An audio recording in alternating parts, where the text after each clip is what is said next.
Now, evolutionary biologist Richard Dawkins this year celebrates 4 milestone anniversaries, having released a book every 10 years since The Selfish Gene was published in 1976.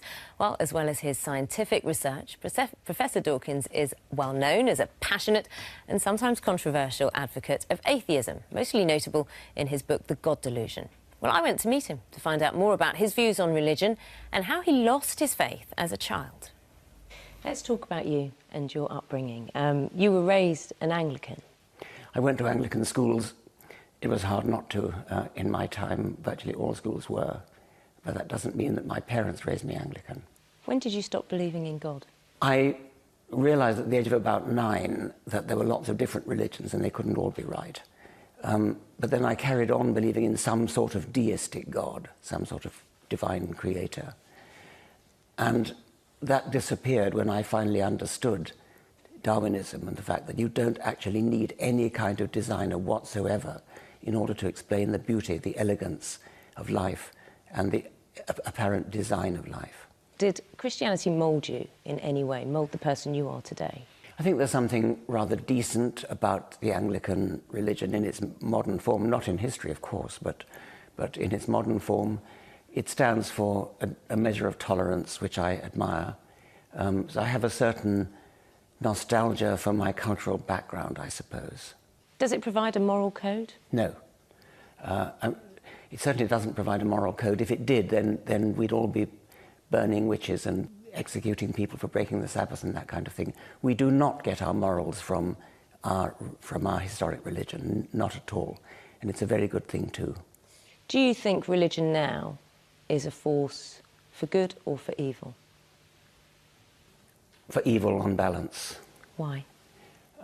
Well, just look at what's happening in the Middle East. Look at the appalling things that are done in the name mostly of Islam, but also in Africa in the name of Christianity as well, in Burma in the name of Buddhism, in India in the name of Hinduism. There are appalling things going on in the name of religion, which of course is not to say that all individual members of those religions are doing evil things. The vast majority of them are not. But it only takes a minority, and the minority who are indoctrinated in childhood in a faith which does not require evidence, does not require justification, is never questioned.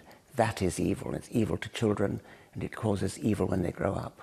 So what do you think needs to be done when it comes to children being taught about atheism as well as religion? I think faith schools need to go, not the schools themselves, of course, but the tendency to tell children they belong to a particular faith, to have a school that is imbued with just one faith. Teach children about religion by all means. It's very important in history, very important in current politics. The Bible is very important in literature.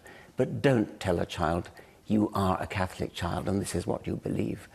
You would never dream of saying you are a logical positivist child, or you are an existentialist child, or you are a Keynesian child because your parents are. And yet, in the case of religion, we do that. We must stop labeling children with the beliefs of their parents. Let the children discover what their own beliefs are when they're old enough to do so.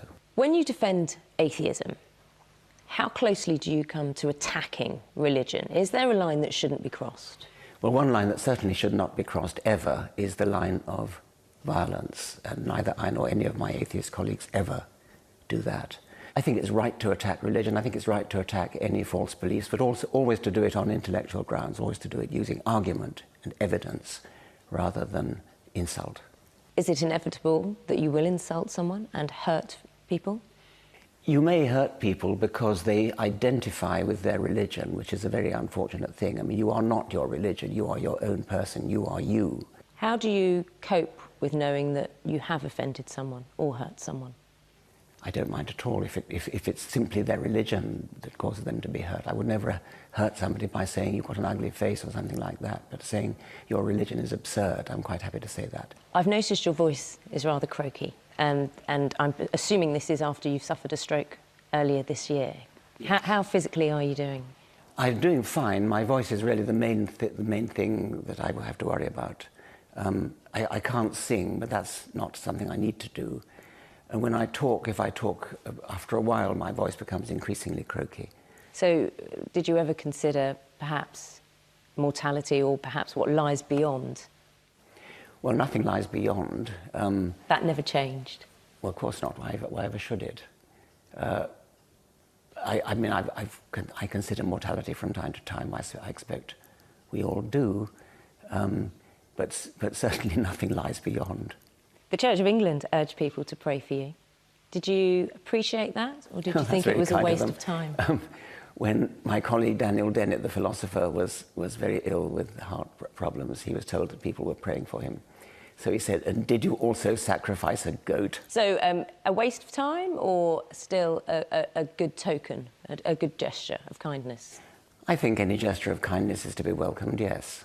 And after your stroke, doctors advised you to avoid controversy, to keep your stress levels down, I understand. Are you planning to follow their advice? Yes, as far as I can, yes. Are you taking a concerted effort to be more calm or more measured? Maybe a bit, yes. I think the family might appreciate it. Yes. Professor Richard Dawkins, thank you so much for talking to us on Sunday Morning Live. Thank you. Croaky voice or not, as a man who's never afraid to speak his mind.